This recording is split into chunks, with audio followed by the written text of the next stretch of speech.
தளபதி 69. இது வந்து தளபதி கரியர்லயே லாஸ்ட் படம் அப்படின்னு சொல்லி தளபதி அவர்களே வந்துட்டு சொல்லிட்டாங்க. ஏன்னா டிவிகே அப்படின்ற ஒரு தமிழக வெற்றி கழகம்ன்ற ஒரு கட்சி ஆரம்பிச்சிருக்காங்க. ஸோ வந்து நான் கரியருக்கு உச்சத்துல இருந்தாலும் மக்களுக்காக சேவை செய்யறதுக்கு மக்களாலதான் நான் வந்து இவ்வளவு பெரிய ஸ்டார் ஆனேன், மக்களுக்கு சேவை செய்ய போறேன், இனிமேல் வந்துட்டு நான் வந்துட்டு பொலிட்டிக்கல் வர போறேன், இதான் என்னோட லாஸ்ட் படம் அப்படின்னு சொன்னதுல இருந்து டைட்டில் என்ன மாதிரி இருக்க போது, இந்த படத்தோட கதை எப்படி இருக்க போகுது, அப்படின்னு டைரக்டர் யாரு அப்படின்னும் போது நம்ம யோசிக்கும் போது ஹச் வினோத் அவர்கள் தான் அந்த படத்தை எடுக்க போறாங்க அப்படின்னு.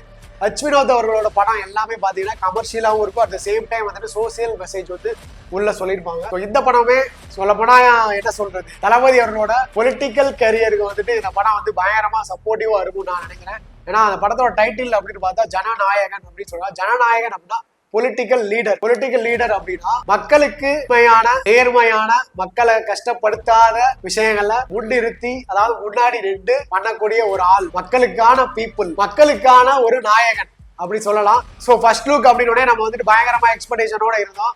தளபதி அவர்கள் எப்படி லுக்ல இருக்க போறாரு பார்த்தா இப்ப ரியல் லைஃப்ல எப்படி இருக்காங்களோ அதே லுக்ல தான் அதுல இருக்காங்க. பட் ஆனா என்ன, இந்த பார்ட்டிக்கு வரும்போது ஒயிட் ஷர்ட் வித் அந்த ஒரு ப்ரௌன் லைட் ப்ரௌன்ல வந்துட்டு ஒரு பேண்ட் போட்டு வர்றாரு. ஸோ அந்த மாதிரி இல்லாம இதுல கொஞ்சம் கலர்ஃபுல்லாவே இருக்காருன்னு சொல்லலாம். ஸோ ஒரு ஸ்மைலோட இருக்காரு. என்னதான் வெற்றி தோல்வி எவ்வளவு விமர்சனம் பண்ணாலும் அந்த ஸ்மைல மட்டும் அவர் அப்படியே ஹோல்ட் பண்ணிட்டே இருக்காரு. ஸோ அதான் அவரோட குரோத்துக்கு கூட காரணம்னு நினைக்கிறேன் நான். ஸோ வந்து ஒரு பாசிட்டிவ் எனர்ஜியை வந்துட்டு நமக்கு வந்துட்டு கொடுக்குற மாதிரி இருக்குது அந்த ஃபர்ஸ்ட் லுக். ஸோ செல்ஃபி எடுக்கிற பின்னாடி பார்த்தோம் அப்படின்னா ஃபுல் அண்ட் ஃபுல் அது ஏதோ ஒரு போராட்டம் நடக்குதா இல்ல வந்துட்டு பீப்புள்ஸ் வந்துட்டு இவரை பார்க்க வந்திருக்காங்களா அப்படின்னு தெரியல. செகண்ட் லுக் வேற வருது அப்படின்னு கொஞ்ச நேரத்துல இன்னொரு ஷார்ட்ஸ் வந்துட்டு கேவியர் படக்கு சைட்ல இருந்து வந்தோடனே சரி நம்ம ரெண்டுமே பாத்துருவோம் அப்படின்ட்டு வெயிட் பண்ணிருக்க நேரத்துல செகண்ட் லுக்கு சும்மா தாறுமாறா அடிச்சு நொறுக்கிட்டாங்கன்னே சொல்லலாம். ஏன்னா ஷார்ட்டை எடுத்து அப்படி சொல்லட்டிக்கிட்டு ஒரு ஸ்மைலோட யாரையும் வந்துட்டு அப்படி ரெண்டு பாக்குற மாதிரியே இருக்குது.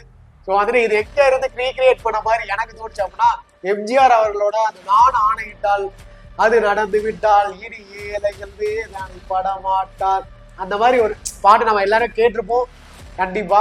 ஸோ அந்த பாட்டுல இருக்க அந்த ஒரு ஸ்டில்ல வந்துட்டு ரீக்ரியேட் பண்ண மாதிரியே இருந்துச்சு. ஸோ அதுக்கேற்ற மாதிரி இதுலயே வந்துட்டு நான் ஆணையிட்டால் அப்படின்ற ஒரு கேப்ஷன் கூட வந்து உள்ள போஸ்ட்ல இருக்கு செகண்ட் லுக்ல.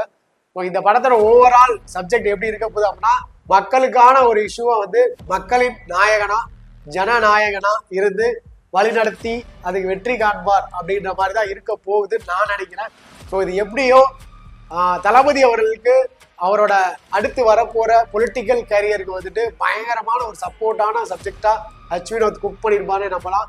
ஸோ நான் ஆணையிட்டால் பாட்டை வந்து ரீக்ரியேட் பண்ணி ரீமிக்ஸ் பண்ணி அனிருத் அவர்கள் வந்துட்டு நமக்கு வந்துட்டு கொடுத்தாரு அப்படின்னா இன்னும் சிறப்பாகவே இருக்குன்னு சொல்லலாம். ஏன்னா அனிருத் வந்துட்டு தளபதி அப்படின்னாலே ஸ்பெஷலா போடுவார். அதே மாதிரி இதுலயும் கண்டிப்பா நல்லபடியா பண்ணுவார்னு நினைக்கிறேன்.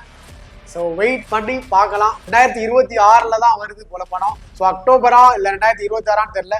ஸோ அக்டோபர்ல வந்தாலும் நமக்கு ஃபெஸ்டிவல் தான். 2026 வந்தா டபுள் ஃபெஸ்டிவல். ஏன்னா 26 தேர்தல் வேற வருது.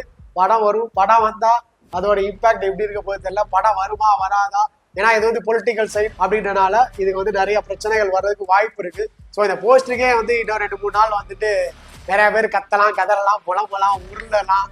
சரி, ஆனா எதுவும் பண்ண முடியாது, அதான் வேற விஷயம். ஸோ என்னைய பொறுத்த வரைக்கும் செம்மையான ஒரு பொலிட்டிக்கல் டிராமா பிலிம்காக நான் வந்து வெயிட் பண்ணியிருக்கேன்னு சொல்லலாம். ஸோ வந்து மக்களோட இஷ்யூவை வந்து பேசுறதுக்கு அவ்வளவா படங்கள் இங்க வர்றதில்லை. ஸோ ஹச் வினோத் அவர்கள் கண்டிப்பா நல்லபடியா அந்த படத்தை எடுத்துப்பாரு. அதோட அவுட் நல்லா இருக்கும். ஸோ இது வந்து 2026 அந்த டேக்கு படம் வந்துட்டு பயங்கரமான ஒரு விஷயத்த பண்ண போகுது அப்படின்றதான் என்னோட அபிப்பிராயம். தளபதி அவர்கள் ஒரு எமோஷனலாவும் இருக்குது அட் த சேம் டைம். ஏன்னா இதான் கடைசி படம் அப்படின்னா இன்னொரு படம் வருது அப்படின்னு சொன்னாலும் இன்னொரு படம் இல்ல, அவர் வருஷத்துக்கு ஒரு படம் நடிச்சுக்கிட்டே இருக்கலாம்னு கூட நான் சொல்லுவேன். ஏன்னா ஸ்கிரீன்ல இனிமேல் தளபதியை பார்க்கவே போறது இல்லை. பட் ஆனா நம்ம லைவ்ல நிறைய பார்க்கலாம், நிறைய அவரோட ஸ்பீச் கேட்கலாம் ரியல் லைஃப்ல. பட் ஆனா நமக்கு ஸ்கிரீன்ல பிரசன்ஸ் ஆகுறது கம்மியாகும் கடைசி படம் அப்படின்ற போது நமக்கு ரொம்ப எல்லாருக்குமே பப்ளிக்கும் சரி தளபதி ஃபேன்ஸுக்கும் சரி இல்ல டிவிக்குள்ள இருக்க தோழர்கள் யாரு அப்படின்னா அதே ஃபேன்ஸ் தான். ஸோ வந்து எல்லாருக்குமே வந்து ஒரு எமோஷனலான விஷயமா தான் இருக்குது.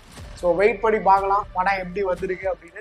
கண்டிப்பாக ஹச் வினோத் அவர்கள் வேற லெவலில் தளபதியை வச்சு பயங்கரமாக நமக்கு ஒரு விஷயத்தை பண்ணி கொடுத்துருப்பான்னு நினைக்கிறேன்.